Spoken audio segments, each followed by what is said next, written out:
কোরবানির ঈদে বাসায় তো স্পেশাল মেজবান অবশ্যই আসবে।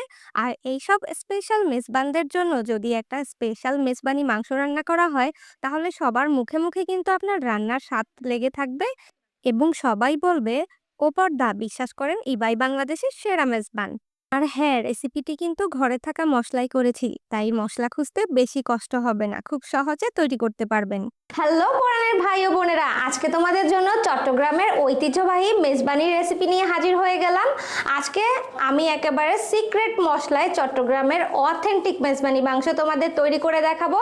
আর রেসিপিটা হবে সব থেকে সহজ উপায়ে, যে কেউ তৈরি করে ফেলতে পারবে অনায়াসে। চলুন শুরু করা যাক। শুরুতেই নিয়ে নিচ্ছি লবঙ্গ হাফ চা চামচ, গোলমরিচ হাফ চা চামচ, এলাচ ১ চা চামচ, একটা বড় কালো এলাচ, একটা স্টার এলিচ, আর নিয়ে নিয়েছি ধনিয়া ১ চা চামচ, শাহজিরা ১ চা চামচ, মিষ্টি জিরা বা মৌরি ১ চা চামচ, সরিষা ১ চা চামচ, দারুচিনি ১ চা চামচ, ১ টুকরা জয়ত্রী আর একটা জয়ফলের অর্ধেক, আর নিয়েছি এখানে জিরার গুঁড়া, আর নিয়েছি রাঁধুনি ১ চা চামচ, কয়েকটা বাদাম দিয়ে দিলাম। এবার এগুলোকে খুব ভালোভাবে গুঁড়া করে নিচ্ছি। আর আমি মনে করি এই মসলাগুলা যেকোনো দোকানে পেয়ে যাবেন অথবা ঘরেও থাকতে পারে আপনাদের। আর নিয়েছি এখানে ২ কেজি পরিমাণ গরুর মাংস। মাংসটার মধ্যে কিন্তু আমরা কলিজা দিয়েছি, ফুসফুস দিয়েছি, মাংস দিয়েছি, রসুন বাটা ১ টেবিল চামচ পরিমাণ, আদা বাটা ১ টেবিল চামচ পরিমাণ, হলুদ গুঁড়া ১ চা চামচ, লাল মরিচের গুঁড়া ২ চা চামচ, লবণ স্বাদমতো দিয়ে খুব ভালোভাবে মেখে নিচ্ছি। আমরা যে মসলাটা রেডি করেছিলাম সেই মসলাটাও দিয়ে দিয়েছি। আমি যে পরিমাণ মসলা তৈরি করেছি তা দিয়ে আপনারা ২ কেজি মাংসের মেজবান তৈরি করতে পারবেন।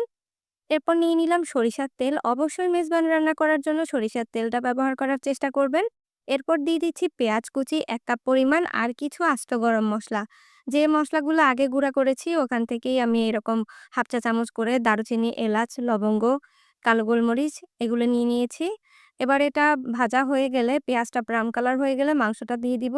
মাংসটা দিয়ে এই তেলের উপর অনেকটা সময় ধরে আমাদের ভেজে নিতে হবে। আর মাংসটা কিন্তু মসলা মেখে কমপক্ষে ০.৫ ঘন্টার জন্য রেখে দিবেন একটা সাইডে, তাহলে কিন্তু মাংসের টেস্টটা অনেক বেশি বেড়ে যাবে। এরপর লো আঁচে আমরা মাংসটাকে রান্না করব আর এতে কোনো রকম পানি আমরা ব্যবহার করব না। দেখতে পাচ্ছেন মাংসের গা থেকে পানি ছেড়েছে আর এর মধ্যে আমরা দিয়ে দিচ্ছি ১০০ গ্রামেরও একটু বেশি মগজ। অবশ্যই মেজবানি মাংস রান্না করার মধ্যে আপনারা কলিজা, ফুসফুস, মগজ সবকিছু দেওয়ার চেষ্টা করবেন। আর লো আঁচে রান্নাটা করতে হবে। যখন দেখবেন ঝোলটা এরকম শুকিয়ে এসেছে, তখন ভাজা জিরার গুঁড়া ১ চা চামচ আর কয়েকটা কাঁচামরিচ দিয়ে আরো কিছুক্ষণ রান্না করে নিলে হয়ে যাবে আমাদের চট্টগ্রামের ঐতিহ্যবাহী মেজবানি মাংস। মাংসটার কালার দেখেছেন কত সুন্দর এসেছে? এবার বলে দিচ্ছি এই মাংসটা রান্নার কিছু টিপস অবশ্যই ফলো করবেন। চট্টগ্রামের অথেন্টিক এই মেজবানি মাংসটা রান্না করতে হলে অবশ্যই আমার রেসিপিটি সম্পূর্ণ দেখবেন।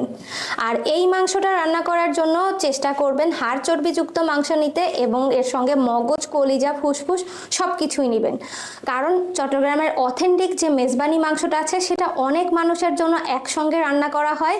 গরুর সব অংশের মাংস এবং ফুসফুস, কলিজা, মগজ সব কিছু দিয়েই একবারে রান্নাটা করা হয়, তাই এটা এত বেশি টেস্টি হয়। তাই আপনি যখন বাসায় রান্না করবেন, অল্প রান্না করলেও গরুর কলিজা, ফুসফুস, মগজটা একটু মাংসের সঙ্গে মিক্স করার চেষ্টা করবেন, তাহলেই কিন্তু অথেন্টিক টেস্টটা আপনারাও বাসায় পেতে পারেন।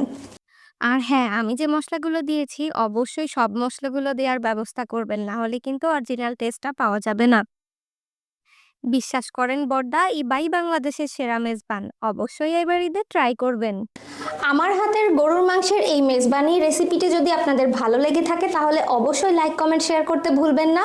আর বাসায় ট্রাই করলে অবশ্যই কমেন্টসে জানাবেন রেসিপিটি কেমন হয়েছে। দেখা হবে আরও মজার মজার রেসিপি নিয়ে নেক্সট এপিসোডে। ভালো থাকবেন ততক্ষণ সকলে। আল্লাহ হাফেজ।